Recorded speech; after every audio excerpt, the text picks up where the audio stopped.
बंगले में प्रवेश करते वक्त नेहा बिल्कुल निश्चिंत थी कि अभी यहाँ सिर्फ अजय ही उसे मिलेगा।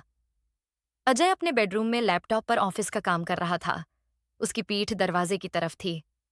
नेहा ने अजय की पीठ पर धीरे से एक चपत लगाई। अजय चौंक गया, फिर तुरंत संभलते हुए बोला, अरे साली साहिबा, आप। क्यों जीजू, आप क्या दीदी का इंतजार कर रहे थे? वह तो अभी अभी क्लिनिक गई होंगी।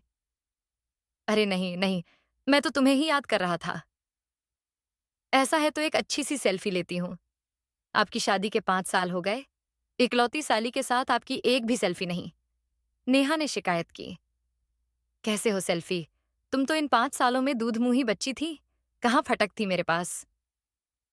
अजय नजदीकी बढ़ाते हुए नेहा की आंखों में देखने लगा। वह जीजू के साथ लिपट कर इस तरह सेल्फी खींचने लगी कि अजय की सांसें उखड़ गईं। नेहा के मन की पोटली अजय के सामने छितर गई थी। सेल्फी के बाद चुप्पी के शून्य को भरते हुए वह बोल पड़ी, देखो जीजू, सेल्फी में भी हम एक दूसरे के साथ कितने अच्छे लग रहे हैं। अजय लैपटॉप को छोड़ अपने बिस्तर पर आ गया और फिर एक झटके में नेहा को अपनी बाहों में भर लिया। जीजू, दीदी को पता चला तो? महीने भर से तुम्हारे दिल का हाल मैं साफ पढ़ रहा हूं।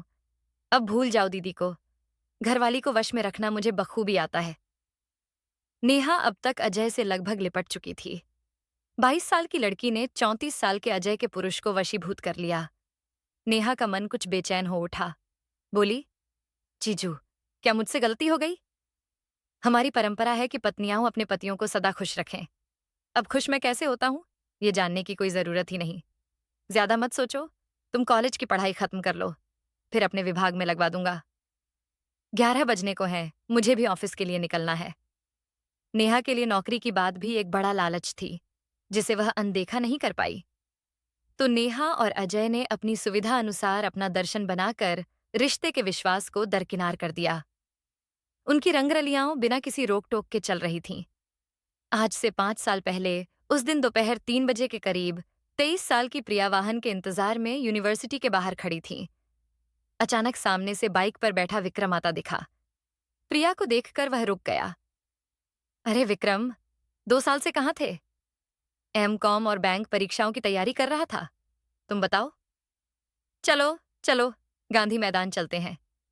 प्रिया ने फुर्ती दिखाई। विक्रम ने कहा, बैठो बाइक पर।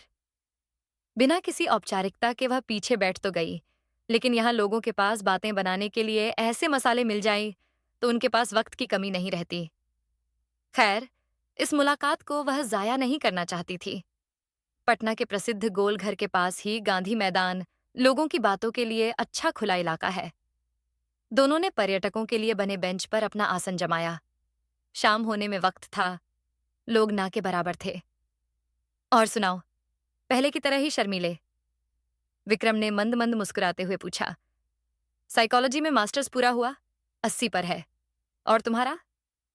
प्रिया की उत्सुकता बढ़ गई थी विक्रम के बारे में जानने की। बैंक की नौकरी ही मेरे हिस्से, समझे? तुम अब क्या करोगी? एक चपत लगाएंगे तुम्हें। ऐसी भेद भरी नजरों से क्यों देख रहे हो? मन में कोई चोर है क्या? प्रिया ने बिंदास अंदाज में पूछा। चोर नहीं, जो है वह बताना तो चाहता हूं, मगर बता नहीं पा रहा हूं। बता भी दो, हमारी दोस्ती 10वीं कक्षा के बाद से है। अब नई दुल्हन की तरह शर्माना छोड़ो, प्रिया ने अधिकार से कहा। यह सुनकर विक्रम बोला, शादी कर लो मुझसे, पर इच्छाएं बेहतर गई हैं। नौकरी की गारंटी दे सकता हूं। प्रिया का मजाकिया लहजा गायब हो गया। अचानक प्रिया बोली, क्या बोल रहे हो विक्रम? एक तो तुम मेरे हमउम्र, दूसरे तुम कायस्थ और मैं ब्राह्मण। मेरे घर वाले काट डालेंगे दोनों को। मेरे पापा इनकम टैक्स विभाग में अच्छे पद पर हैं, इसीलिए बड़ी उम्र तक पढ़ लिख रही हूं। गांव में तो 15 से 16 साल तक लड़कियों की शादी हो जाती है।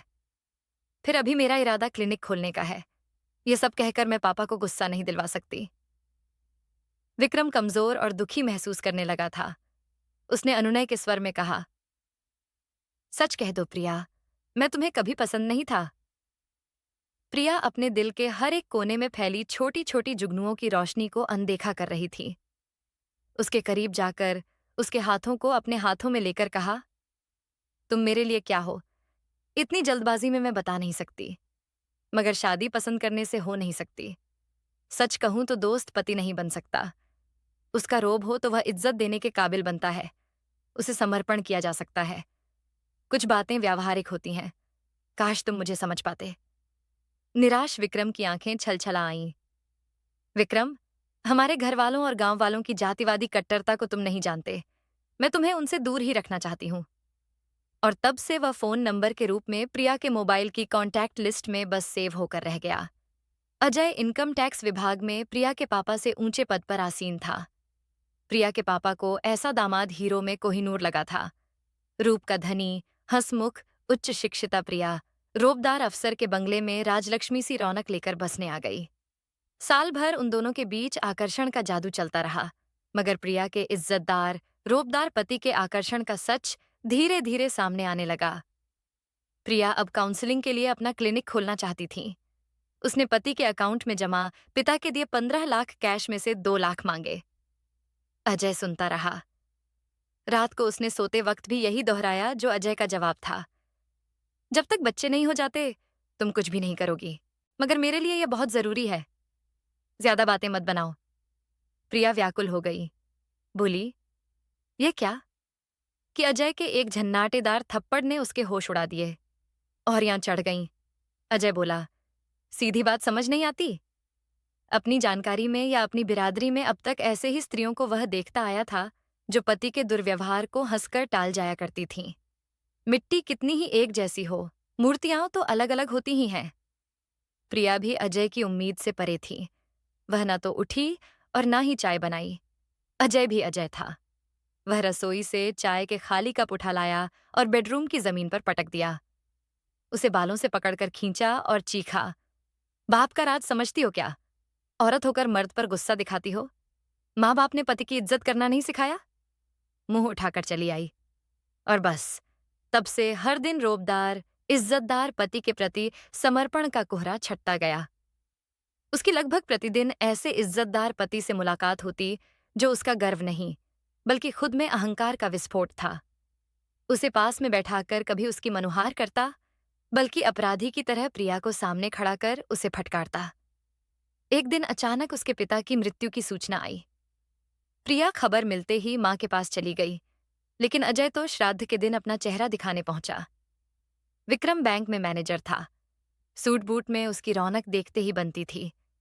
मां के पिता की मृत्यु के बाद मां के घर में पसरे सन्नाटे में प्रिया के साथ ठिठोली करता, उसे चिढ़ाता, उससे मनोहार करता। प्रिया की जो बातें कभी उसका बचपना लगती थीं, आज अजय के व्यक्तित्व से दो चार होने के बाद एक पुरुष साथी में जरूरी गुण लगने लगी थीं। इज्जत देने के लिए प्रेम होना जरूरी है, और पति पत्नी के बीच प्रेम समानता के बिना कहाँ संभव है। विक्रम की मदद से उसने एक प्राइवेट नर्सिंग होम में साइकोलॉजिस्ट की नौकरी ढूंढ ली थी। तनख्वाह अच्छी थी। सुबह 9 बजे से दोपहर 1 बजे तक वहां बैठने की बात थी, जो प्रिया को सहज स्वीकार्य थी। खोए हुए आत्मविश्वास का मंत्र जो विक्रम ने दिया, उसके भरोसे अब अजय की नाजायज चीख के आगे डटे रहने की उसमें फिर से शक्ति आने लगी। अलबत्ता अजय धीरे धीरे उसकी तरफ से लापरवाह होता गया। कुछ हद तक अनसुने, अनदेखे का भाव। विक्रम की जिंदगी निराली थी। बड़े भाई भाभी उसके साथ रहते तो थे, लेकिन आंगन के बीच एक दीवार खड़ी थी, जो भाभी की कोशिशों का नतीजा था।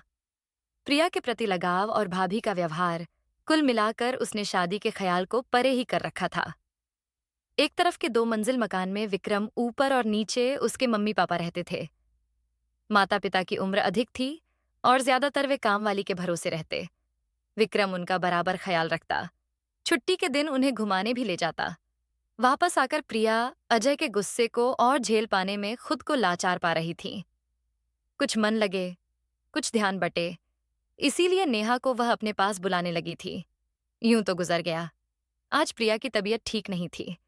सोचा कि नर्सिंग होम न जाए, फिर कुछ मरीजों का सोचकर वह चली गई। वापस जब आई तब दिन के 11 बज रहे थे। सोचा था जल्दी आकर थोड़ा आराम कर लेगी।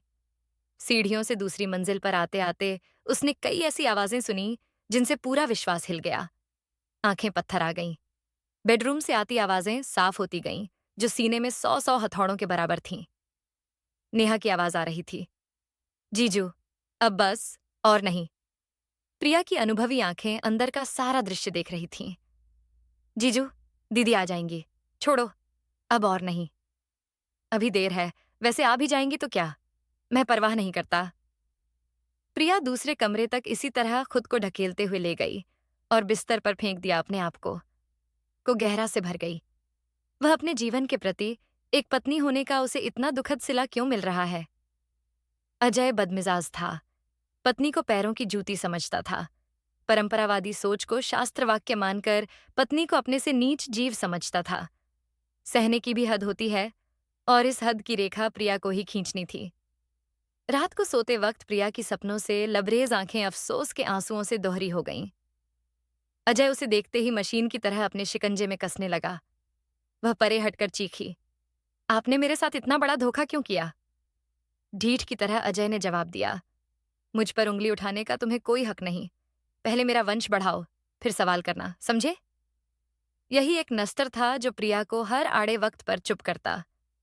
क्या वह वाकई मां बनने लायक नहीं थी? क्या वह इतने सालों से बिना चेकअप कराए बैठी है? वह नहीं, अजय पिता बनने के काबिल नहीं, लेकिन वह चुप थी ताकि अजय को बुरा न लगे। इधर अजय इस खुशी से उसे धोखे और मक्कारी से नवाज रहा था कि वह औरत है, उसके पैरों की जूती है। क्यों शरीर की किसी कमी के जाहिर होने पर मर्द की इज्जत चली जाती है? क्यों मर्द की इज्जत अहंकार की प्रत्यंचा पर चढ़ा तीर होती है? क्या अजय जैसा पति दोस्त नहीं, पत्नी का मालिक होता है? सैकड़ों अनसुलझे सवाल प्रिया को परेशान करने लगे थे। अजय के दिल में क्यों इतनी खुन्नस है? क्या प्रिया का पढ़ा लिखा समझदार होना अजय के अहम को चोट पहुंचाता है? क्या यही इज्जतदार होने की निशानी है? अगले दिन दोपहर तक माँ का कोई अता पता नहीं था। खाने का इंतजाम कर वह निकल गई थी। शाम को अजय के हाथों में उसका डॉक्टरी परीक्षण था। यह उसके स्त्रीत्व का प्रमाण पत्र था। जैसे ही रिपोर्ट को नॉर्मल देखकर अजय की तेवर चढ़ गई।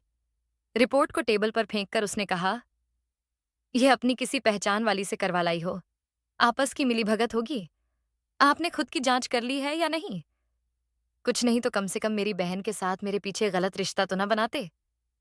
प्रिया ने तीखे शब्दों में कहा। प्रिया ने उसी वक्त अपने मन के सारे दरवाजे अजय के लिए बंद कर दिए। मन के रीते कोने में सुकून की छोटी सी एक सांस बची थी, और वह था विक्रम। आज सारे बंधन उसने इस देहरी पर तोड़े और कुछ जरूरी सामान के साथ वह बाहर आ गई। टैक्सी पर यूनिवर्सिटी गेट के पास पहुंची। विक्रम को उसने पहले ही फोन कर दिया था। विक्रम का घर यहां से करीब था। आज रविवार था, वह घर पर ही था। इसीलिए जल्दी वह यूनिवर्सिटी गेट पहुंच गया। प्रिया को अपनी कार में बैठाकर वह अपने घर ले आया। एक मुखर वार्तालाप ने प्रिया के दर्द का पूरा खुलासा कर दिया था। विक्रम के घर पहुंचकर वह फ्रेश हुई, कपड़े बदले और फिर फोन की सिम नष्ट कर दी और विक्रम के मम्मी पापा से मिलने पहुंच गई। विक्रम ने याद दिलाया जरूरी कॉन्टैक्ट के बारे में। प्रिया ने निश्चिंत किया कि डायरी में जरूरी नंबर उसके पास नोट है। विक्रम ने मम्मी से कहा, देखो, एक पुरानी दोस्त आई है, अब कुछ दिन इसे यहीं रहना है। मम्मी स्मृति पर जोर देते हुए उसे कुछ देर तक देखती रही, फिर कहा, अरे प्रिया हो क्या? प्रिया ने उनके पैर छुए तो मम्मी ने कहा, बेटी, ब्राह्मण होकर हमारे पैर न छुओ। ऐसा अब कभी नहीं कहना आंटी।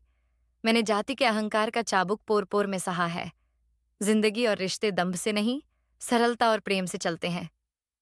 मम्मी ने उसे गले लगाते हुए कहा, बिटिया, तू बड़ी पते की बात करती है। जा, इसे ऊपर अपनी बगल वाला कमरा दे दे। जब तक चाहो यहीं रहो बेटी, हमारी दुनिया आबाद हो जाएगी। सालों से अनादर, अपमान और निराशा के तूफान में जो उलझी थी, आज सही किनारे पर लगने की उम्मीद ने उसे बड़ा धैर्य बंधाया। रात को सोने से पहले विक्रम प्रिया का बिछावन आदि सही करने के लिए उसके कमरे में आया। वह सो रही थी। विक्रम ने उसके माथे पर हाथ रखा तो चौंक पड़ा। प्रिया, तुम्हें तो बुखार है। कुछ फर्क नहीं पड़ता, तुम मेरे पास रहो। प्रिया के स्वर में अनुनय था। विक्रम, जीजा का क्या हुआ? नहीं बैठोगे? मैं डर रहा हूं। मैं तुम्हें डराऊं नहीं। प्रिया ने निराशा में भी परिहास किया। मैं खुद से डर रहा हूं, कहीं पुरानी मनोदशा के भंवर में न फंस जाऊं। मैंने मना कब किया? नहीं, अब मैं तुम पर कोई हक नहीं जमा सकता। तुम किसी और की हो। प्रिया ने उसे अपने पास जोर से खींचकर कहा, जाति, परंपरा और शास्त्र से भी ऊपर होता है मनुष्य का चरित्र और उसका मन। मैंने ऊंच नीच, परंपरा, उम्र आदि कई आधारहीन सोचों के चलते तुम जैसे नर्म दिल, हंसमुख, सरल और जिम्मेदार इंसान को खो दिया था। मगर अब आडंबर के बोझ से मैंने खुद को मुक्त कर लिया है। जाति के दिखावे में मैं अपने मन से और छल नहीं कर सकती। रही बात समाज की, तो का पर एक हस्ताक्षर और सब कुछ खत्म। विक्रम ने उठना चाहा। बोला, कल सुबह बात करेंगे। तुम आवेश में हो। गलती की गुंजाइश बढ़ती जा रही थी। विक्रम के हाथ को प्रिया ने कस लिया था। बोली, विक्रम, उन लोगों ने मुझे बांझ कहकर घर से निकाला, जबकि यह सच नहीं है। अजय ने मेरी बहन के साथ रिश्ता बनाकर मुझे सड़क पर फेंकने की पूरी तैयारी की। अब चाहे समाज मेरे बारे में कुछ भी राय बनाए, मैं यह साबित करके रहूंगी कि मैं बांझ नहीं थी। विक्रम दूर हटते हुए बोला, तुम बदहवास हो रही हो। मैं अपने आप को शायद रोक ना पाऊं। यह प्यार बचपन का है प्रिया। मेरी परीक्षा मत लो। तुम नहीं जानती तुम मेरे लिए क्या हो। विक्रम, मैं नहीं जानती तुम मुझसे क्या पाओगे, मगर मैं तुमसे याचना करती हूँ, मुझे साबित कर दो। मुझे ही ताकि बेड़ियों से मुक्त करो। ये पूरी जिम्मेदारी मेरी होगी। प्रेम और आकांक्षा ने दोनों को एक सूत्र में पिरो दिया। कुछ दिन बाद उसने तलाक की मांग कर ली। अजय ने भी हाँ कर दी। 8 महीने बीत चुके थे। अजय से डिवोर्स जल्दी मिल गया। कुछ जान पहचान के वकीलों ने दोनों को अलग करा ही दिया। प्रिया मां बनने वाली थी। कुछ समय इंतजार, फिर वह विक्रम की अर्धांगिनी बनेगी। प्रिया अपनी मां का आशीर्वाद ले चुकी थी। नेहा को भी जब अजय के अहंकार के हाथों खूब जिल्लत उठानी पड़ी, तो वह भी उससे तौबा कर हमेशा के लिए गोवा चली गई। बेटे के जन्म के बाद प्रिया कुछ ठानकर विक्रम और बेटे कृष्ण को लेकर अजय के घर पहुंची। अच्छा ही था कि प्रिया को पहले से पता हो गया था कि किसी लड़की वालों को उस दिन बातचीत के लिए अजय के घर वालों ने बुलाया था।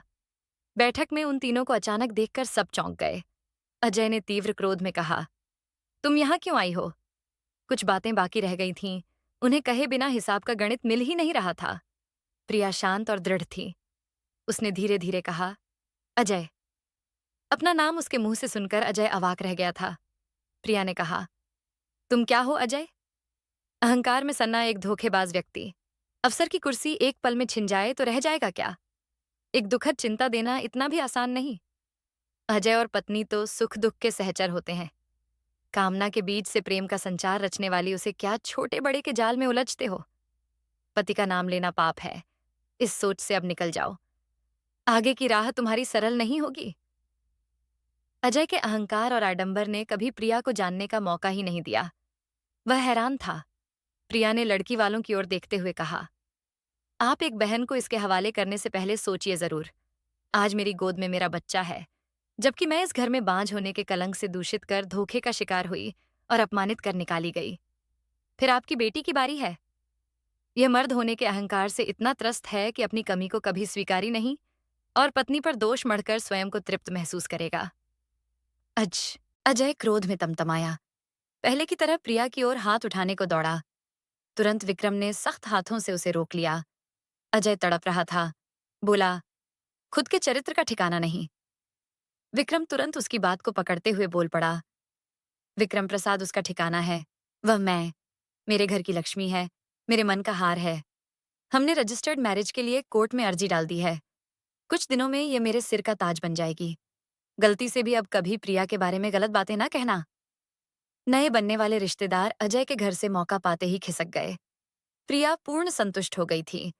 मित्रता, विश्वास और प्रेम का जो समर्पण उसके पास था, उसके स्पर्श से अब प्रिया संपूर्ण थी। आशा करती हूँ आपको हमारी कहानी अच्छी लगी होगी। अगर आपको हमारी कहानी अच्छी लगी तो वीडियो को लाइक और शेयर करें। चैनल को सब्सक्राइब करें। वीडियो देखने के लिए आपका धन्यवाद।